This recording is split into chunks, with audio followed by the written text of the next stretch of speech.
घोड़ी की वीडियो, और वीडियो में दोनों जो घोड़ी देख रहे हैं माँ बेटी है। और मज़े वाली बात है कि दोनों के जो ओनर हैं वो अलग अलग हैं। वीडियो इसलिए बना रहा हूँ साथ में कि दोनों को एक साथ खड़ी कर ली और आप देखें, करैक्टर देखें, ब्रीड देखें, नस्ल देखें, लाइन देखें, एज उम्र क्या है। तो अपने दोनों भाइयों से चर्चा करेंगे। बाजी थारा परिचय दो पहले तो।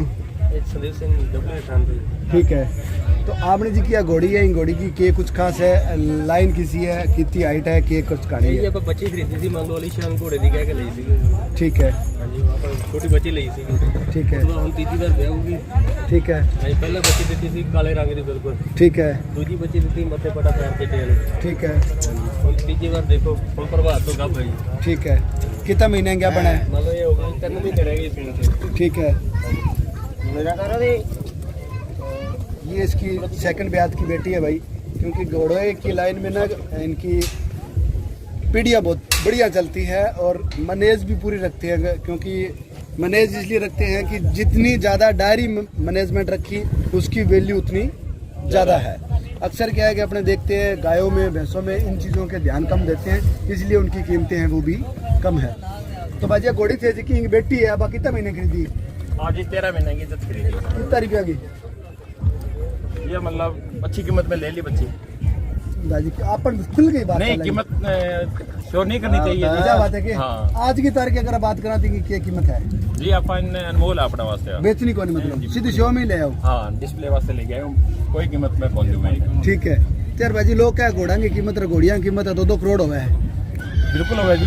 हाँ बिल्कुल हुआ है। यार मैं तो चिकन पूछा वो कीमत बतावा ही कौन, क्या अनमोल ही है? बिल्कुल दीदी अनमोल है। अच्छा है? हाँ बात है। सर जी एक बात जानना चाहेंगे, ये घोड़ों के अंदर जो लाइन है और अननोन लाइन की बातें आजकल आती है, दोनों का कितना महत्व है? लाइन का होना और अननोन लाइन का होना, इसमें दोनों में कितना आप मानते हैं? लाइन का होना जी बहुत ज्यादा महत्व है जी। भी उसके बारे में, उसके मतलब बच्ची की माँ बाप है उसके बारे में हर चीज का पता लग जाता है अपने को। अननोन लाइन होगा तो उसको पता नहीं लगता भी ये कौन सी लाइन की है। जी, ठीक है। जैसे अननोन लाइन का भी घोड़ा कोई अच्छी हाइट कद काठी कर ले, हाँ जी, तो उसके बाद फिर उससे उसकी लाइन खुद बन जाएगी जी। उसकी लाइन खुद बन जाएगी। बिल्कुल। उसकी कीमत मेरे को लगता है शायद वो लाइन वाले घोड़े से फिर ज्यादा होगी। तो ये जो हाइट और उसके मतलब कद काठी, बॉडी स्ट्रक्चर, वो ज्यादा मैटर करता है घोड़ों के अंदर। बिल्कुल बिल्कुल। उसकी सुंदरता है जी, उसकी कट पॉइंट है और है, वो हर चीज ज्यादा महत्व रखती है। एक चीज और जानना चाहूंगा सर जी, जैसे घोड़े खरीदने से जो खरीदते हैं उनको किन किन बातों का ध्यान रखना चाहिए आपके हिसाब से, अनुभव से बताइए। अच्छा जी बताएं। वैसा जो भी घोड़ा खरीदता है या कुछ भी है तो उसके लिए भी जो बंदा सेल परचेज से खरीदे जी, तो वो तो ये है कि अच्छे जानवर होगा तो अपने को जो रुपए अच्छे मिलेंगे तो वो दे देगा जी। जो ब्रीडिंग के लाइन की बात हो रही है। हाँ, हाँ ब्रीडिंग के हिसाब से बच्ची अच्छी बच्ची हो, उसकी लेंथ अच्छी हो, उसके जो मतलब बच्चे देने के लिए उसके मजबूती भी होनी चाहिए जानवर के अंदर जी, और सुंदरता होगी तो बच्चे अच्छे देगी। जो उसके अपने मार्किंग है उसका भी बहुत ध्यान होता है जी। जैसे कोई नया इस लाइन में आना चाहता है हॉर्स लाइन के अंदर, तो उसको शुरुआत घोड़े से करनी चाहिए, घोड़ी से करनी चाहिए? आपका तजुर्बा क्या कहता है? मेरा तजुर्बा तो मैंने तो वापिस जैसे इसको ली है बच्चे को जी, तो मैंने बच्ची ली है तो इसको मैं जानूं, ये मेरे को जाने जी, तो इसके आदत के बारे में अपने हर चीज का पता होता है जी। मतलब छोटी बच्ची लेने फायदा नहीं, उसके बिहेवियर वगैरह और उसको हाँ, उसके लाइन अपने जान सकते हैं। और कई मतलब बंदे जैसे कोई इंसान अगर लेना भी चाहे, अगर उसको प्रॉफिट के हिसाब से लेना है तो शौक तो देखो बच्ची से होगा, और वैसे जो बंदा चाहेगा तो वो घोड़ी लेने में उसको ज्यादा बेनिफिट है। एक चीज, आपने अपने फार्म पे कितने एनिमल रखे हुए हैं अभी? अभी तो मैंने पहली बच्ची है जी, पहली बच्ची है। हाँ। तो जैसे इस लाइन में आप आए, कितना समय हो गया आपको घोड़ों के लाइन? मैं जी मेरे पास में एक नुकरा बछेरा था जो ऑस्ट्रेलियन तैयार हो गया था, जो 3 साल का हो गया था। मैंने उसको सेल कर दिया था 2010 के अंदर, उसको द्वितीय स्तर में मिला था उसको। ठीक है, मेले के अंदर जी। कितना सेल करे बता दो जी। उस टाइम मैंने 1,10,000 का दिया था। बहुत सस्ता दे दियो फिर तो। हाँ जी, उस टाइम मैंने बहुत सस्ता दिया था, उसी टाइम अच्छे बच्चों में अच्छी कीमत थी उस समय की वो रेट मतलब सही था, वो ज्यादा। उसके बाद में तो वो 5 लाख का भी बिका, उससे और भी ज्यादा महंगा बिका। मारवाड़ी और नुकरी ब्रीड हनुमानगढ़ अश्व मेले में 2 ब्रीड के जानवर ज्यादा आते हैं। हाँ जी। आप इन दोनों ब्रीड में किसको बेस्ट मानते हैं? आपका नजरिया क्या कहता है? ब्रीड तो अपनी जगह तो दोनों ही बेस्ट है जी। जी, ठीक है।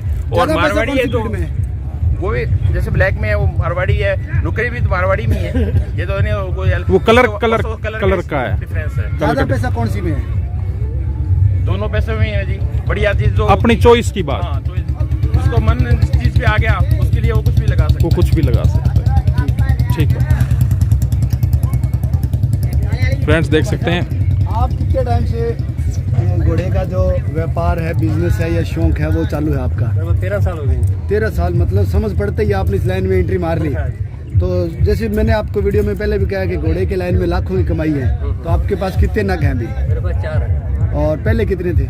मतलब पहले एक से स्टार्ट किए थे, बस कोई बेच दिया बस। कितने बेच दिए आपने आज तक? मतलब जैसे रखे इसने 4-5 बेचे हैं। हाईएस्ट आपने किस रेंज में बेची है? रेंज तो कितना, मतलब जो बेचे हैं अच्छे बेचे हैं। हाँ? अच्छे रेट में बेचे हैं। एक चीज और सर जी पूछना चाहेंगे, घोड़ों स्टड फार्मिंग, घोड़े पालने में सबसे बड़ी दिक्कत, सबसे बड़ी परेशानी आपको आज तक क्या आई है? नहीं, हमारे को कोई कुछ भी परेशानी नहीं है। कुछ ऐसा टास्क रहा हो जो बड़ा टिपिकल रहा हो कि यार ये तो बड़ी परेशानी हो गई, कोई ऐसी कोई बीमारी या फिर कुछ ऐसी कोई परेशानी, कोई डिलीवरी का टाइम, कुछ ऐसा, कुछ आप अपना अनुभव कुछ बताना चाहें हमारे व्यूअर्स को? बस थोड़ा डिलीवरी का टाइम मान लो पास में रहना पड़ता है कि मान लो बच्चे को संभालना है। ठीक है। उसके बाद कोई दिक्कत नहीं है, मान लो सब कुछ घर पे है, मान लो रहते ही है। ठीक बात। तो जैसे आप सेल परचेज का भी काम करते हैं या खाली शौक ही करते हैं? बस ज़्यादा तो शौक ही है। शौक ही है। हाँ। तो घोड़े जैसे स्टाइलिंग वगैरह कवरिंग के लिए अवेलेबल रहते हैं आपके पास? नहीं, घोड़े नहीं। घोड़े नहीं तो घोड़ियाँ ही रखते हैं, घोड़ियाँ रखते हैं। ठीक है, नंबर वगैरह? तो भाई ये जैसे कि आप वीडियो में देख पा रहे हैं, असो मेले की जो प्रतियोगिता की सिस्टम है वो कल 29, 30, 31 को होगी, लेकिन उससे पहले शो का जो प्रोग्राम है, इनकी दिखाने का जो प्रोग्राम है वो असो मेला में चालू है और हम पहुँच चुके हैं। 5-7 वीडियो भी बनाएंगे, आप लोगों को दिखाएंगे मेला किस टाइप का लग रहा है। और सारे साथी जो लोकल के हैं वो दर्शक भी हो चाहें, लेकिन मेले में जरूर आना चाहिए, क्योंकि मेले में बहुत सी चीज़ें नया सीखने को मिलता है। नया इसलिए कहता हूँ कि घोड़े की लाइन में जो व्यापार कर रहा है बंदा, आप यहाँ देखोगे घोड़े की जो ट्रॉलियाँ हैं या घोड़े की जो गाड़ियाँ हैं वो भी 10-20 लाख की है, और घोड़े की जो कीमत है वो हमने तो यूट्यूब पे देखी है कि करोड़ों रुपए की है, लेकिन बता नहीं रहे भाई, वो अलग बात है। लेकिन फिर भी मेरा मानना ये है कि इनकी अच्छी खासी इनकम है। अगर आप ये एक साइड बिजनेस के तौर पे खेती के साथ साथ करना चाहते हो तो एक बहुत ही शानदार और बेहतरीन बिजनेस है। तो यहाँ इस मेले में आके आप वो नॉलेज ले सकते हो।